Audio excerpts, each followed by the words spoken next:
In this video, I will introduce the book of Ezra, where Israel has new beginnings after the Babylonian exile. So, first of all, an introduction to the book of Ezra. The book is named after the character who shows up in chapters 7 through 10, Ezra. Ezra, whose name means help, perhaps short for help of Yahweh. It is interesting that there are two languages in the book of Ezra.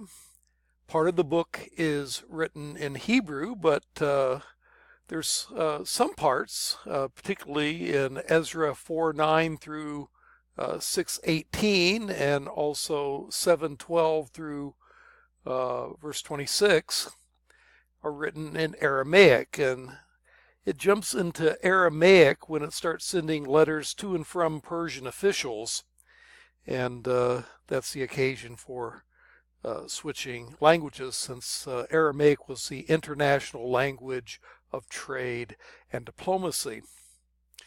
Now, there's another book of the Bible that does something similar. That's Daniel. Daniel chapters 2 through 7 is written in Aramaic.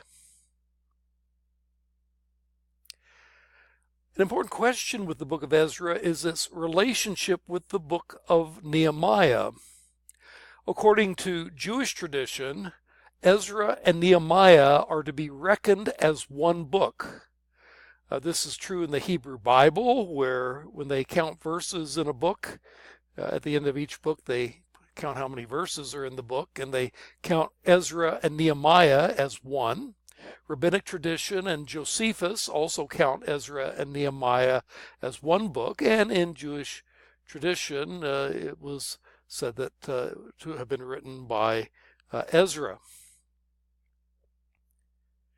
And yet there is evidence that Ezra and Nehemiah circulated as two books. You have duplicate lists of people that come back from exile in Ezra chapter 2 and Nehemiah chapter 7. In Ezra, it reads, "Now these are the people of the province who came out of captivity, of those exiles whom Nebuchadnezzar, the king of Babylon, had carried captive to Babylonia. They returned to Jerusalem and Judah, each to his own house. And they came with Zerubbabel, Joshua, Nehemiah, and different other names." And then it goes through this list of exiles who returned. But then if you turn to Nehemiah chapter 7, it has that same introduction. These are the people of the province who came up out of captivity, of those exiles whom Nebuchadnezzar, the king of Babylon, had carried into exile. Gives the same list of names and has basically the same material that's found in Ezra chapter 2. And so that raises the question, well, why would you have a duplicate list of exiles who returned in Ezra chapter 2 and Nehemiah chapter 7 if both books are to be reckoned as one book? And so at the very least, it would seem that they circulated at times separately, which is why that material can be repeated. And the church fathers Origen and Jerome, perhaps for this reason, treated the books as separate books. But that said, there is a good case to be made that Ezra and Nehemiah are to be reckoned as one book.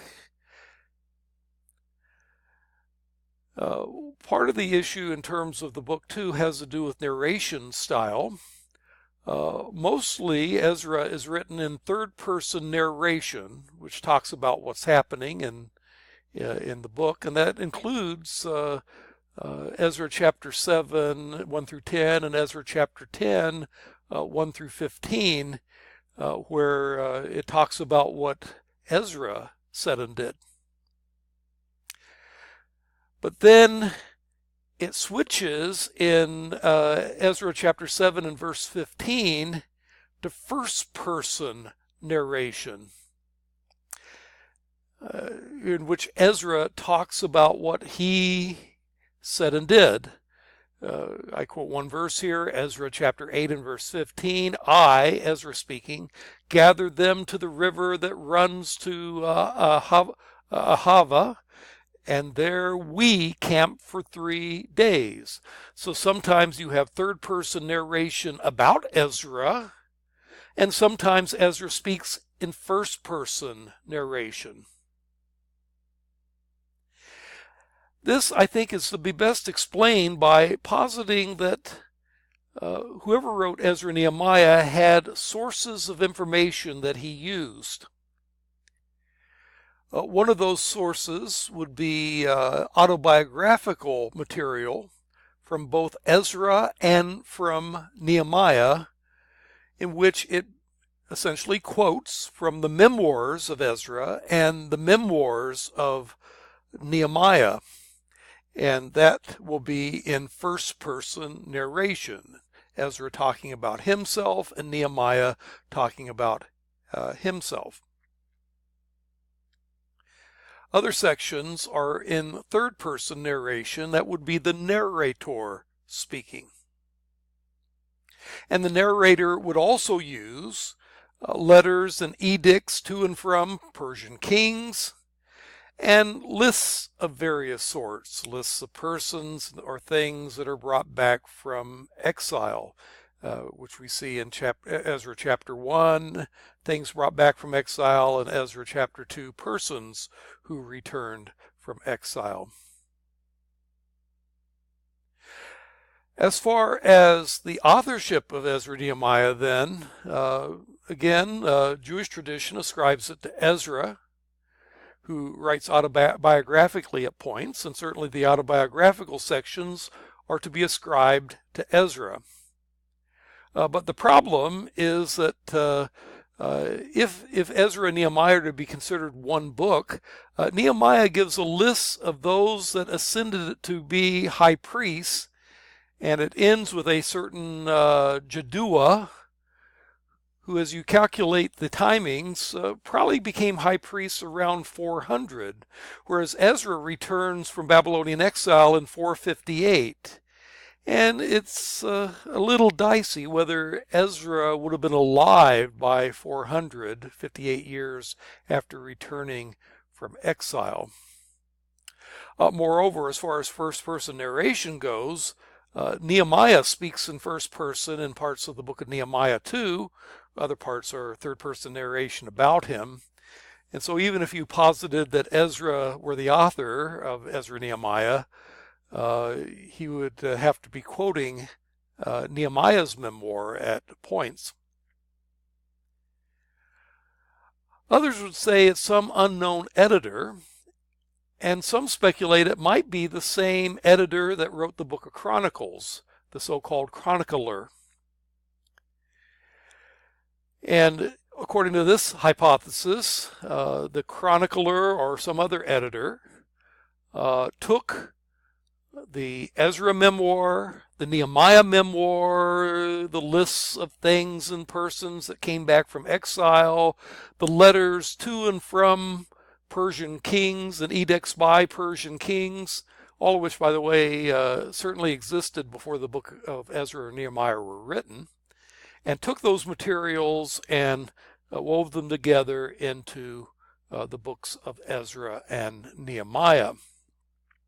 Now, why the chronicler?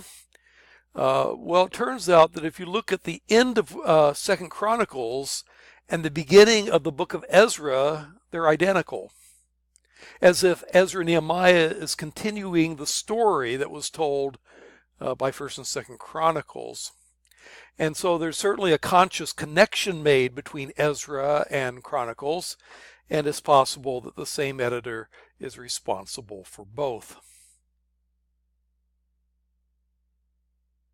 So the book can be outlined as follows. You have the first return from exile under a man named Sheshbazzar, which is described in Ezra chapters 1 and 2. Then you have the rebuilding the temple under Zerubbabel and Joshua. Zerubbabel will be the governor and Joshua the high priest, described in Ezra chapters 3 through 6. And then you have the second return from exile under Ezra in Ezra chapters 7 through 10. So let's look at the first return from exile under Sheshbazzar in Ezra chapters 1 and 2.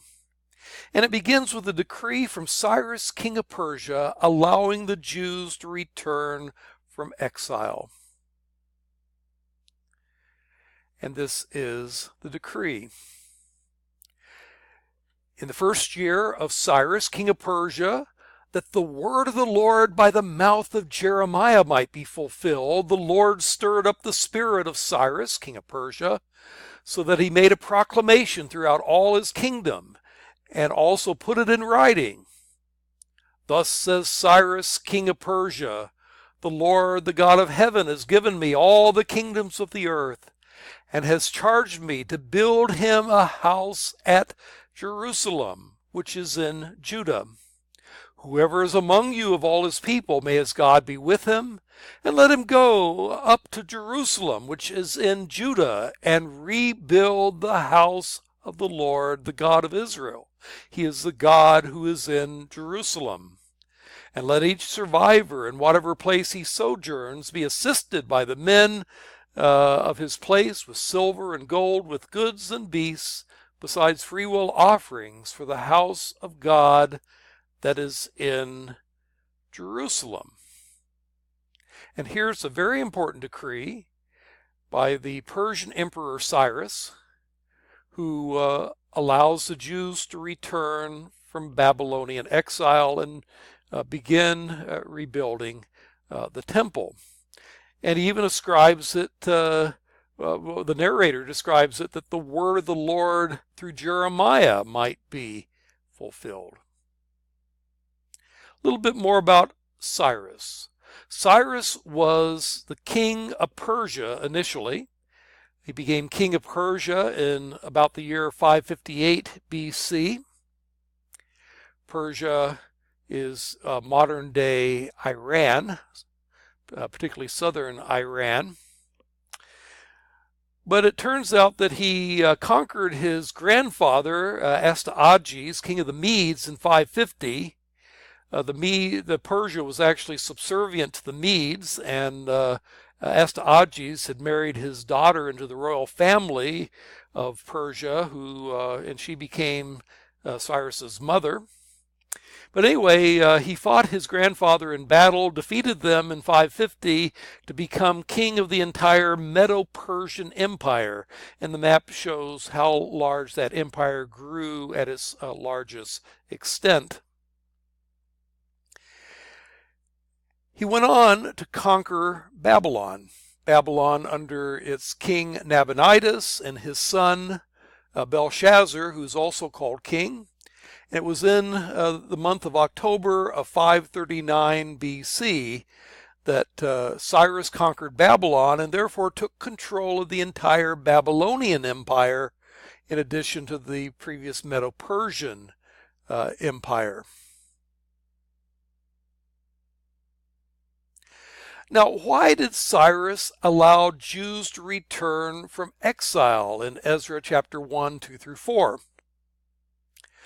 And I think part of the motive was to win support from a captive people. And indeed, this was the general policy of Cyrus, as is indicated by this document, which is now found in the British Museum. It looks pretty big on the overhead, but it's only about 9 inches in length.